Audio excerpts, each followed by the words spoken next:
حضرت علی رضی اللہ تعالیٰ عنہ کا فرمان ہے، نا امید شخص ہر اچھا موقع بھی گنوا دیتا ہے اور پر امید شخص ہر پریشانی میں بھی موقع تلاش کر لیتا ہے۔ جاہل نہ تو اپنی کمزوری کو سمجھتا ہے اور نہ نصیحت کرنے والوں کی باتوں کو قبول کرتا ہے۔ کسی کو تم چاہو اور وہ تمہیں ٹکرا دے تو یہ اس کی بدنصیبی ہے، تمہاری نہیں۔ جب اللہ چاہتا ہے کسی بندے سے دوستی کرے تو اس کی زبان پر اپنا ذکر اور دل میں اپنی فکر کے دروازے کھول دیتا ہے۔ ہر عمل ایس سوچ کر کرو جیسے یہ عمل ایک بیج ہے اور کل کو اسے درخت بننا ہے۔ دنیا بدترین ہوتی جا رہی ہے برے لوگوں کی وجہ سے نہیں، بلکہ اچھے لوگوں کی خاموشی کی وجہ سے۔ معاف کر دینا جس قدر شریف کی اصلاح کرتا ہے، اسی قدر وہ کمینے کو بگاڑ دیتا ہے۔ اپنے آپ کو اچھا سمجھنا عیب دار ہونے کی دلیل اور کم عقلی کی علامت ہے۔ جو دل دوسروں کی تکلیف دیکھ کر بے چین ہو جائے تو جان لو کہ اس دل میں اللہ رہتا ہے۔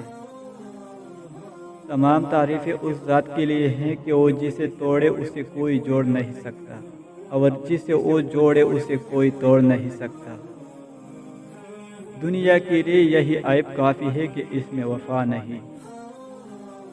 حیا اور کم بولنا ایمان کی شاخیں ہیں اور دنیا کی محبت ہر برائی کی جڑ ہے۔ اچھا دوست ہاتھ اور آنکھ کی طرح ہوتا ہے۔ جب ہاتھ کو درد ہوتا ہے تو آنکھ روتی ہے اور جب آنکھ روتی ہے تو ہاتھ آنسو صاف کرتا ہے۔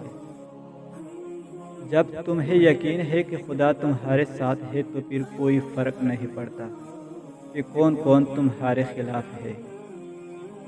جو شخص تمہاری نظروں سے تمہاری ضرورت نہیں سمجھ سکتا، اس سے مانگ کر خود کو شرمندہ نہ کرو۔ کسی کی خاموشی کو اس کا تکبر مت سمجھو، کیا پتہ وہ خود اپنی ہی ذات سے جنگ کر رہا ہو۔ کبھی تم دوسروں کے لیے دل سے دعا مانگ کر دیکھو، تمہیں اپنے لیے دعا مانگنے کی ضرورت نہیں پڑے گی۔ نادان لوگ دولت کے لیے دل کا چین لٹا دیتے ہیں، جبکہ عقل مند دل کے چین کے لیے دولت لٹا دیتے ہیں۔ عورتوں کی عقلیں ان کے جمال میں ہیں اور مردوں کا جمال ان کی عقلوں میں ہے۔ لوگوں سے ڈرنا چھوڑ دو کیونکہ رزق اور عزت اللہ کے ہاتھ میں ہے، وہ جسے چاہے بے حساب دیتا ہے۔ دو چیزوں نے انسان کو ہلا کر ڈالا ہے، غربت کا خوف اور شہرت کی طلب۔ جب تم مفلسی سے تنگ آ جاؤ اور رزق کا کوئی راستہ نہ نکلے تو صدقہ دے کر اللہ سے تجارت کر لیا کرو۔ دکھ میں کبھی پچھتاوے کے آنسو نہ بہاؤ، کیونکہ تم وہ خوش نصیب ہو جسے اللہ نے آزمائش کے قابل سمجھا ہے۔ مشکلات ہمیشہ بہترین لوگوں کے حصے میں آتی ہے، کیونکہ وہ اس کو بہتر طریقے سے انجام دینے کی صلاحیت رکھتے ہیں۔